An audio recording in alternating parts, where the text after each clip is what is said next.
राधे राधे भक्तों, जो आदि और अंत में नित्य मंगलमय है, जिनकी समानता अथवा तुलना कहीं भी नहीं है, जो आत्मा के स्वरूप को प्रकाशित करने वाले देवता हैं, जिनके 5 मुख हैं और जो खेल ही खेल में अनायास जगत की रचना, पालन और संहार तथा अनुग्रह एवं तिरोभाव रूप 5 प्रबल कर्म करते रहते हैं, उन सर्वश्रेष्ठ अजर अमर ईश्वर अंबिकापति भगवान शंकर का मैं मन ही मन चिंतन करता हूँ। व्यास जी कहते हैं, जो धर्म का महान क्षेत्र है और जहाँ गंगा यमुना का संगम हुआ है, उस परम पुण्यमय प्रयाग में जो ब्रह्मलोक का मार्ग है, सत्यव्रत में तत्पर रहने वाले महातेजस्वी महाभाग महात्मा मुनियों ने एक विशाल ज्ञान यज्ञ का आयोजन किया। उस ज्ञान यज्ञ का समाचार सुनकर पौराणिक शिरोमणि व्यास शिष्य महामुनि सुत जी वहां मुनियों का दर्शन करने के लिए आए। सुत जी को आते देख वे सब मुनि उस समय हर्ष से खिल उठे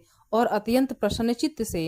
उन्होंने उनका विधिवत स्वागत सत्कार किया। तत्पश्चात उन प्रसन्न महात्माओं ने उनकी विधिवत स्तुति करके विनय पूर्वक हाथ जोड़कर उनसे इस प्रकार कहा, सर्वज्ञ विद्वान रोमहर्षण जी, आपका भाग्य बड़ा ही भारी है। इसी से आपने व्यास जी के मुख से अपनी प्रसन्नता के लिए संपूर्ण पुराण विद्या प्राप्त, इसलिए आप आश्चर्य स्वरूप कथाओं के भंडार हैं। ठीक उसी तरह जैसे रत्नाकर समुद्र बड़े बड़े साभूत रत्नों का आगार है, तीनों लोकों में भूत वर्तमान और भविष्य और भी जो कोई वस्तु है वह आपसे अज्ञात नहीं है। आप हमारे सौभाग्य से इस यज्ञ का दर्शन करने के लिए यहाँ पधारे गए हैं और इसी ब्याज से हमारा कुछ कल्याण करने वाले हैं, क्योंकि आपका आगमन निरर्थक नहीं हो सकता। हमने पहले भी आपसे शुभाशुभ तत्व का पूरा वर्णन सुना है, किंतु उससे तृप्ति नहीं होती, हमें उसे सुनने की बारंबार इच्छा होती है। उत्तम बुद्धि वाले सुत जी,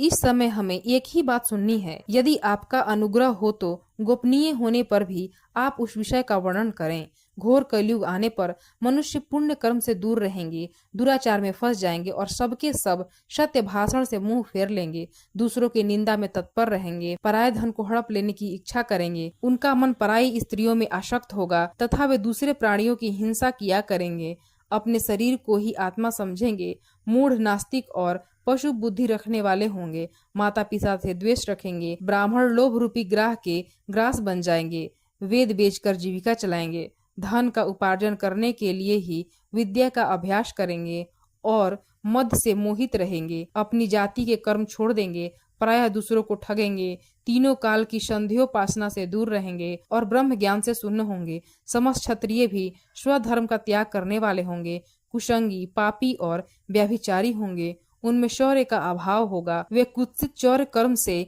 जीविका चलाएंगे, शूद्रों सा बर्ताव करेंगे और उनका चित्त काम का किंकर बना रहेगा। वैश्य संस्कार भ्रष्ट, स्वधर्म त्यागी, कुमार्गी, धनोपार्जन परायण तथा नाप तौल में अपनी कुत्सित वृत्ति का परिचय देने वाले होंगे। इसी तरह शूद्र ब्राह्मणों के आचरण में तत्पर होंगे, उनकी आकृति उज्जवल होगी, अर्थात वे अपना कर्म धर्म छोड़कर उज्जवल वेशभूषा से विभूषित हो व्यर्थ घूमेंगे। वे स्वभावतः ही अपने धर्म का त्याग करने वाले होंगे, उनके विचार धर्म के प्रतिकूल होंगे, वे कुटिल और द्विज निंदक होंगे। यदि धनी हुए तो कुकर्म में लग जाएंगे, विद्वान हुए तो वाद विवाद करने वाले होंगे, अपने को कुलीन मानकर चारों वर्णों के साथ वैवाहिक संबंध स्थापित करेंगे, समस्त वर्णों को अपने संपर्क से भ्रष्ट करेंगे। वे लोग अपनी अधिकार सीमा से बाहर जाकर द्विजोचित सत्कर्मों का अनुष्ठान करने वाले होंगे। कलयुग की स्त्रियां प्रायः सदाचार से भ्रष्ट और